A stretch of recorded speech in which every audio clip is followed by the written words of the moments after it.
Russia launched another large-scale assault on Ukraine, deploying a barrage of missiles and unmanned aerial vehicles, UAVs. This tactic has become a cornerstone of Russian strategy in 2025, and this latest attack was particularly intense. Hundreds of UAVs and dozens of missiles streaked across Ukrainian skies between September 19th and 20. The assault began around 10 p.m. on September 19th, with waves of UAVs and missiles launched from Russian air bases in Rostov and Crimea, targeting strategic assets like energy infrastructure and civilian areas in major cities, such as Dnipro, Kiev, and Kharkiv. Ukraine, however, was ready. The Ukrainian Air Force deployed F-16 fighter jets, and their pilots achieved what seemed impossible overnight, nearly neutralizing Russia's latest airstrike. Before diving into today's main story, comment 1 if you support Ukraine, 2 if you support Russia, or 3 if you're neutral. Now, let's get back to today's video. According to United 24 Media, on September 21, the Ukrainian Air Force reported that Russia launched a missile and UAV attack late on September 19. Russia clearly aimed to exploit darkness to maximize the number of missiles and UAVs breaching Ukraine's air defenses. Ukraine was prepared, deploying F-16 jets to counter approximately 40 missiles that night.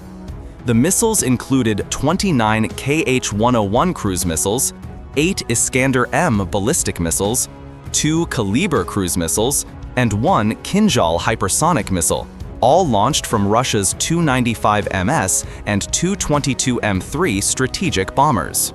The F-16 jets exceeded expectations. Most Russian missiles failed to reach their targets. This was no small attack.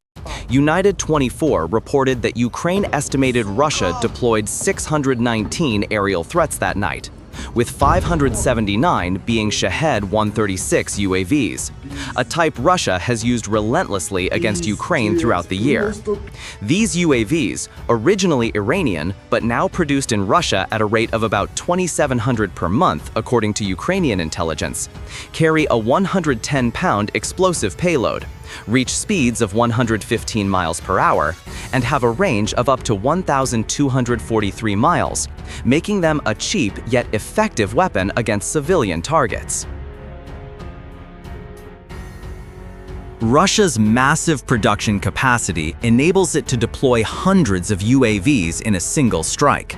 However, Ukraine's F-16 jets focused not on the UAVs, which were countered by other means like electronic warfare or interceptor drones, but on the 40 missiles Russia launched.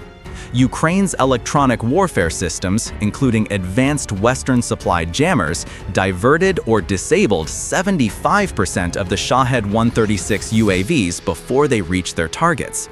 The F-16 pilots had a critical task, engaging the diverse missile types Russia deployed, with a clear preference for one specific missile. Most of Russia's K-101 missiles were downed thanks to Ukraine's F-16 jets, dubbed the Fighting Falcons. Each K-101 is 24.4 feet long, weighs about 4,850 pounds, and uses GLONASS with inertial guidance to fly below 100 feet to evade radar. We'll revisit this missile's destructive potential later. It's clear Russia aimed to inflict severe damage on Ukrainian cities with this large-scale attack. This wasn't surprising. Russia's tactics lean toward terror, a directive consistently issued by President Vladimir Putin throughout the invasion. These airstrikes are designed to exhaust Ukraine's air defenses, allowing some missiles or UAVs to slip through with intact payloads. Ukraine's air defenses, including F-16 jets and anti-UAV systems, performed exceptionally, neutralizing most threats. Of the 579 Shahed-136 UAVs, 552 were shot down or diverted. Ground-based systems like S-300 and NASAMS played a key role in destroying UAVs, while mobile air defense units used machine guns and shoulder-fired missiles like Stinger to handle low-altitude targets. The F-16 jets handled the rest, destroying a pair of nuclear-capable Iskander-M ballistic missiles and an impressive 29 Kh-101 missiles. The Iskander-M has a 310-mile range, Mach 7 speed, and a 1,543-pound payload, making it difficult to intercept without advanced fighters like the F-16. Ukraine backed its claims with video footage released by its Air Force, showing F-16s downing most incoming Russian missiles. The footage, widely shared on YouTube, primarily captured from F-16 cockpits, showed large explosions as Russian missiles were destroyed. Some clips, possibly for promotional purposes, were filmed externally, likely via helmet-mounted cameras, showing missiles launched from wing racks streaking across the sky. Cameras didn't track the missiles' paths, so their exact targets remain unclear. It's reasonable to assume a launched missile was aimed at Russian targets. Other footage, likely ground-based, showed large explosions in the sky, undoubtedly from destroyed Russian missiles. Flashes from activated ground-based air defenses were also visible, suggesting Ukraine used surface-to-air missiles, SAMs, to counter Russia's missile and UAV barrage. SAM systems, including Patriot PAC-3, downed 2 Kalibr missiles and 1 Kinzhal, the latter notoriously hard to intercept due to its Mach 10 speed. The result was clear: Russia attacked and Ukraine defended, largely successfully. Despite the effective coordination of Ukraine's F-16s, SAMs, and mobile air defense units, some Russian missiles and UAVs penetrated, causing casualties. United 24 reported collisions and debris from UAVs and missiles at multiple locations, resulting in deaths or injuries in some cases. In Dnipro, a residential area was heavily hit, killing 1 person and injuring 36. Debris from a Shahed-136 UAV destroyed a 5-story apartment building, sparking fires and causing significant property damage. Dnipro has been targeted by Russian ground attacks all summer, so the September 1920 missile and UAV strikes clearly aimed to terrorize Ukrainian civilians. Ukraine hasn't reported whether Russia hit military targets in Dnipro during this attack, but that seems secondary to Putin. Russia has consistently targeted civilians throughout the war to sow terror in areas considered relatively safe behind the front lines. As of July 31st, 13,883 civilians had been killed and 35,548 injured due to Russia's invasion. Putin likely takes satisfaction in adding 1 more death and 36 injuries. The Khmelnytsky region in western Ukraine along the southern Bug River also suffered. It endured enough Russian UAVs and missiles penetrating air defenses to kill 1 civilian and injure 2. A Kh-101 missile struck a power plant in Khmelnytsky, temporarily cutting electricity to over 10,000 households.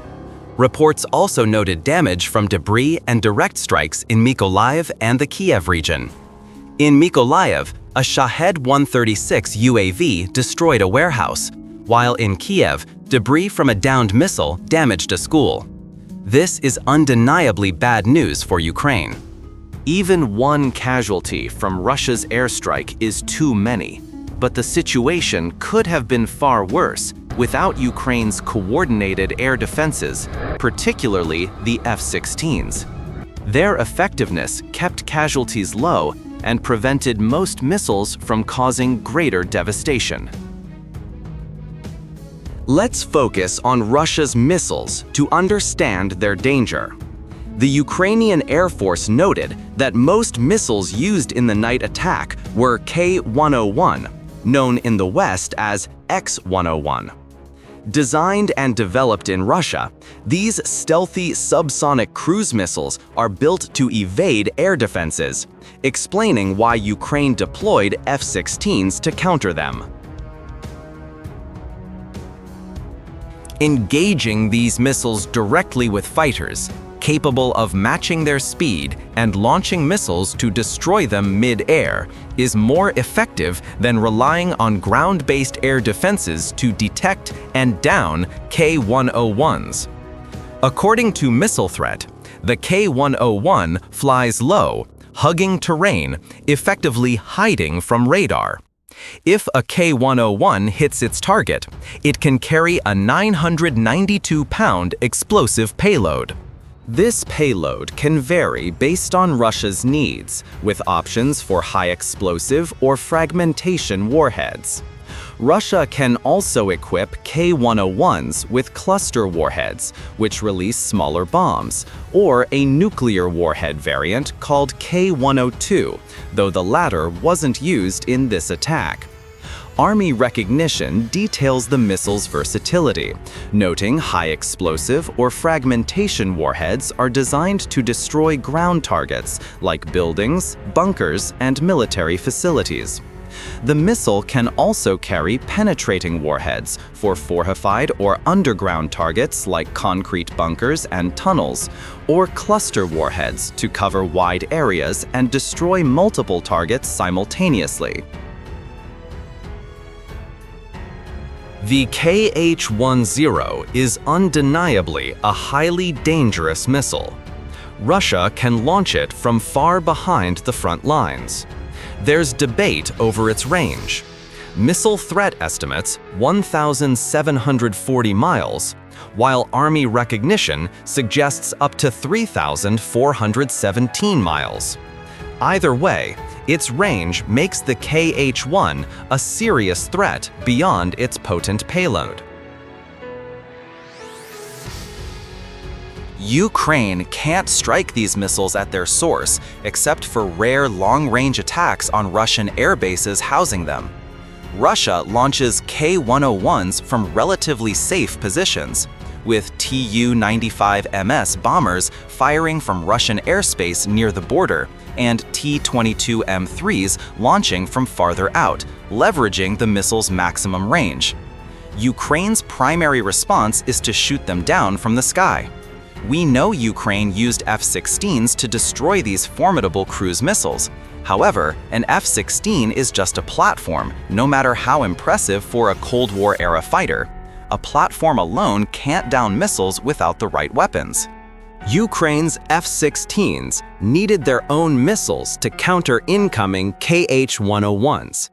The chosen weapon, the AIM-9L Sidewinder air-to-air missile, proved ideal. The AIM-9L is 10 feet long, weighs 187 pounds, reaches Mach 2.5, and carries a 20.7-pound fragmentation warhead guided by infrared. Defense Blog reports this missile was frequently launched by Ukraine's F-16s in footage shared by the Ukrainian Air Force. It's a perfect counter to the KH-101. The U.S. Air Force notes the Sidewinder is a supersonic air-to-air missile using heat-seeking technology to lock and destroy targets. Beyond its infrared guidance, it features an annular blast fragmentation warhead capable of shredding targets.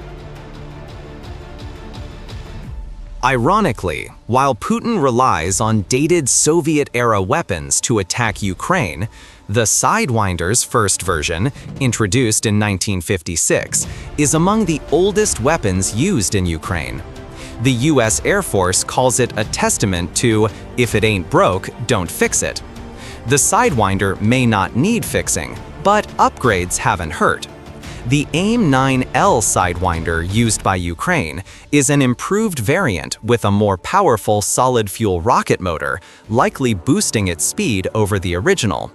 It also has a better optical fuse, resistant to Russia's favored electronic countermeasures, enhancing its lethality.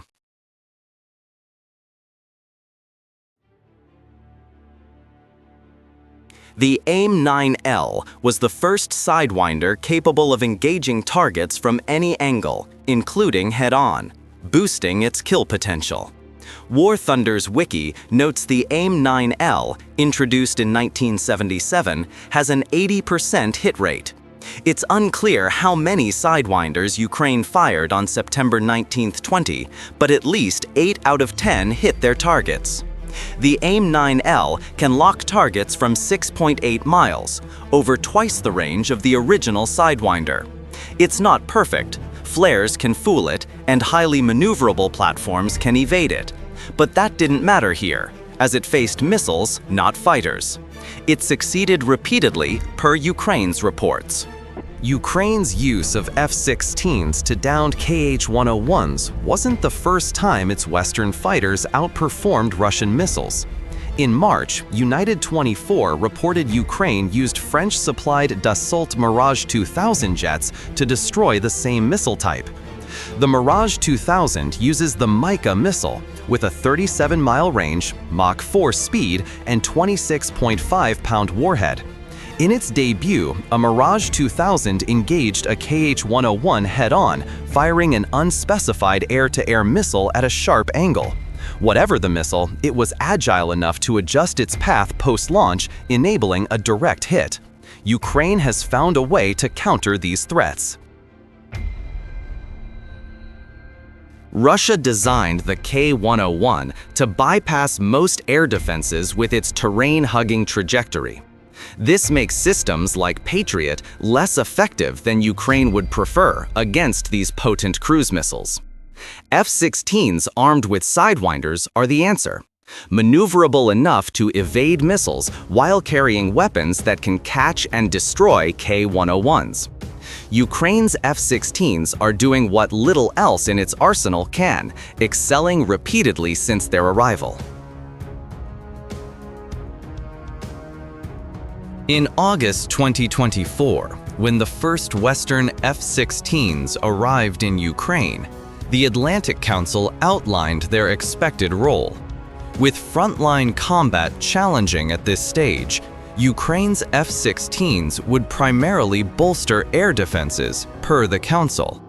The jets Kiev received were well suited to downing Russian missiles and UAVs frequently targeting Ukrainian cities and critical infrastructure. Those predictions proved prophetic. The same source noted F-16s were better suited for this role than Ukraine's Soviet-era platforms at the time. This isn't necessarily because F-16s are superior platforms, though that may be true. Rather, F-16s excel in air defense because they can carry advanced missiles like the Sidewinder, which Soviet-era platforms cannot. Defense Blog added that Ukraine had only 69 airframes before F-16s arrived, including MiG-29s and Su-27s. Some were adapted to fire NATO-compatible munitions, but these Soviet platforms lack the advanced sensors, survivability, and weapon integration of F-16s, making them less effective against incoming Russian missiles. The Atlantic Council also noted that Ukraine's F-16s may not suit frontline operations. As older variants, per the Council, they have limited radar range, making them vulnerable to Russian air defenses or advanced fighters like the Su-35 if Russia deploys them again. Ukraine and its partners recognize this, with the Council noting the first F-16 batch delivered in August was equipped with the exact missiles needed for air defense roles. They've performed exceptionally. Before downing dozens of K-101s in September, Ukraine's F-16s proved their air defense prowess multiple times. In November 2024, Militani reported Ukraine used F-16s to destroy about 10 aerial targets in a rapid Russian strike, with at least one downed over Dnipro, a target Russia still focused on nearly a year later. This was just 3 months after the first F-16s arrived. Ukrainian pilots, thoroughly trained beforehand, adapted quickly to a once unfamiliar platform. By January 2025, their adaptation was evident. The Kyiv Independent reported a Ukrainian F-16 pilot downed 6 Russian cruise missiles in a single mission, a world first. After expending missiles on 4 targets, the pilot used the F-16's M61 Vulcan 20mm cannon, firing 6,000 rounds per minute to destroy the final 2 missiles at close range, a feat requiring exceptional skill. Ukraine's Air Force Command celebrated on Facebook, stating, "For the first time in Fighting Falcon history, an F-16 destroyed 6 Russian cruise missiles in one mission." Ukrainian pilots' confidence with F-16s soared rapidly. Now, they fly these US-made jets daily. Contrary to initial expectations, Ukraine also uses F-16s for offensive operations. U.S. Army General Christopher G. Cavoli, head of both NATO's Supreme Allied Command Europe and U.S. European Command, confirmed this. Speaking to the Senate Armed Services Committee in April, Cavoli said, "They fly daily, defeating numerous cruise missile threats, and have conducted many offensive strikes, particularly bombing runs in the east. These strikes often target Russian air defenses and ammo depots in Donetsk and Luhansk using GBU-39 guided bombs. Whether attacking or defending, Ukraine knows its F-16s well. But, like much Western-supplied equipment, Ukraine could use more." To date, 87 F-16s are pledged to Ukraine, with over half delivered. The Netherlands fulfilled its promise of 24 jets. Norway sent 14 as committed, and Denmark delivered 12 of its 19 pledged by December 2024. Belgium, with the largest pledge of 30, has yet to deliver any.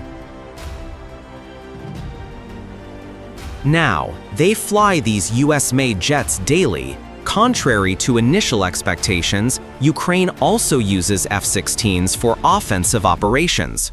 U.S. Army General Christopher G. Cavoli, head of both NATO's Supreme Allied Command Europe and U.S. European Command, confirmed this. Speaking to the Senate Armed Services Committee in April, Cavoli said, "They fly daily, defeating numerous cruise missile threats, and have conducted many offensive strikes, particularly bombing runs in the east. These strikes often target Russian air defenses and ammo depots in Donetsk and Luhansk using GBU-39 guided bombs. Whether attacking or defending, Ukraine knows its F-16s well. But, like much Western-supplied equipment, Ukraine could use more."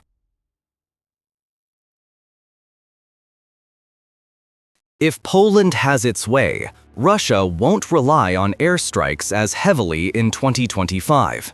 Poland proposed a NATO-enforced no-fly zone over western Ukraine, using advanced air defenses and fighters to block Russian attacks. Ukraine's F-16s may get a break if Poland's NATO request closes the skies to Russia. Comparing losses and costs reveals a stark disparity. Russia spent roughly $1.2 billion on 579 Shahed-136 UAVs, $1.5 million each, and 40 missiles, KH-101 at $13 million, Iskander-M at $3 million, Kalibr at $6.5 million, Kinzhal at $15 million. Ukraine used about 50 AIM-9L missiles, $400,000 each, and F-16 operating costs, $27,000 per flight hour, totaling around $25 million. Despite Russia's nearly 50-fold investment, Ukraine's downing of 552 UAVs and 31 missiles highlights its superior defensive efficiency, minimizing damage relative to cost. Comment 1 for Ukraine, 2 for Russia, or 3 for neutral.